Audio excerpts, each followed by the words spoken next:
Welcome back, everybody, to another Tennessee 2025 opponent preview video. My name is David Morrison from the Vols Society, and as you've seen the last few days here on our Vols Society social media pages, we have been breaking down the 2025 Tennessee football schedule. We started with the very first video, the non-conference games, and then each video that follows, we have been focusing on the individual SEC opponents that Tennessee will be facing this season. So now we have come to the end of October, October 25th, on the road at Kentucky. So for Kentucky last year, a down season for Mark Stoops and company, 4-8 on the year, 1-7 in SEC play. They snapped an 8-year bowl streak, or making a bowl game, and just a really down year for the Cats during the Mark Stoops era that hasn't been seen in, I guess, a decade or so.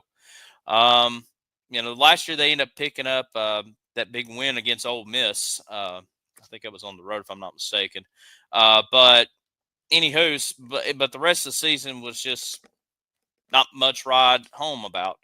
So looking at this year's team and kind of what Tennessee is mindset going into this contest, um, you know, Kentucky replaced a lot of guys. Last year it was Brock Vandegrift, the former Georgia quarterback, pretty much was a backup behind, Stetson Bennett and everybody else that played at Georgia. I guess even Carson Beck for a little bit there.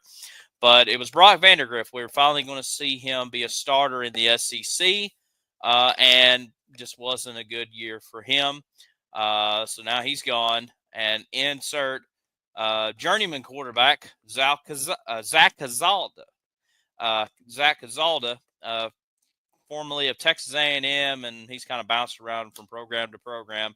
Now he lands in Lexington, and it looks like he's going to be the new starting quarterback for the Cats.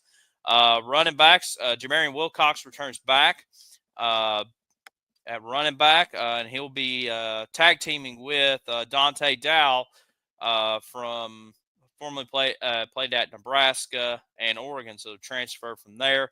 So it looks like it's going to be those two guys. The wide receivers, they end up picking up some guys in the transfer portal as they lost a couple to the portal, and Dane Key, who went to Nebraska, and Barry and Brown went to LSU.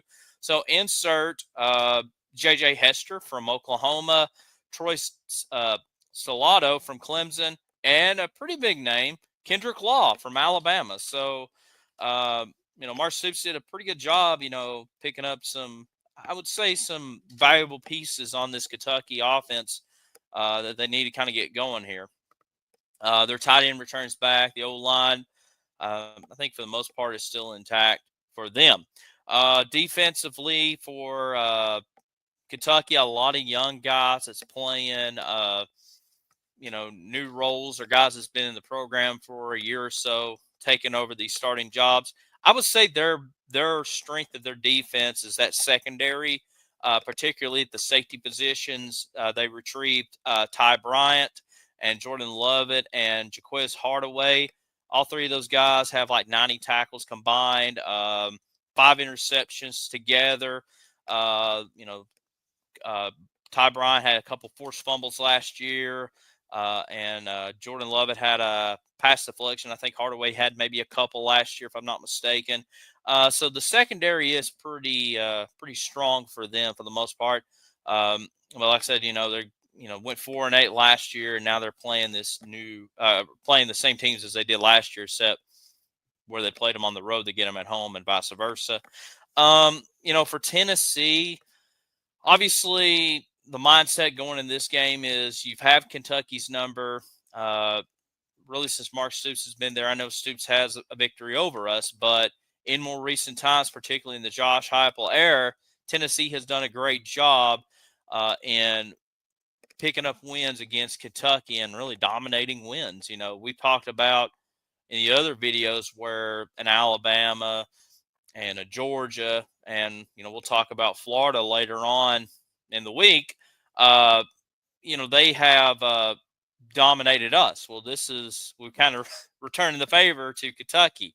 And, the mindset for me with Kentucky right now, you look at what Mark Stoops has done, he's, I would say in my lifetime, been the best Kentucky football coach that's come across the program. Now, you had a 4-8 season, you're trying to get back to bowl eligibility.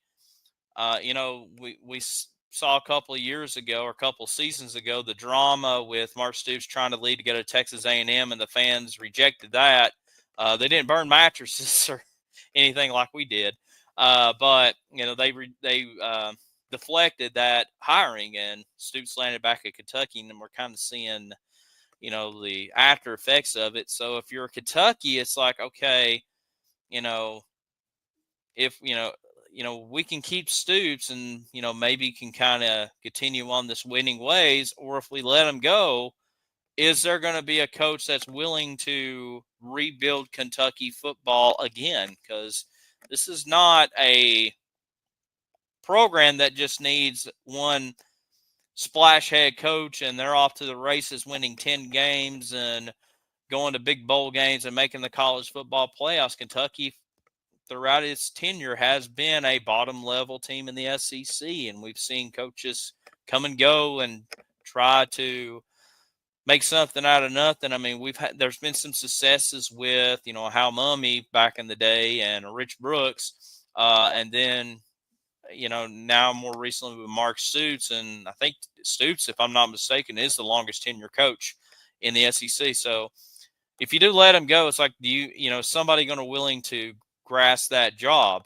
Maybe a young coach like a Jamie Chadwell at Liberty or somebody. I don't know. I'm just kind of throwing names out there, or Charles Huff down at Southern Miss. But it's going to be very interesting to see how Kentucky does. I think Tennessee will be fine going on the road. This is probably the least scary road game that we're going to face all year, in my opinion.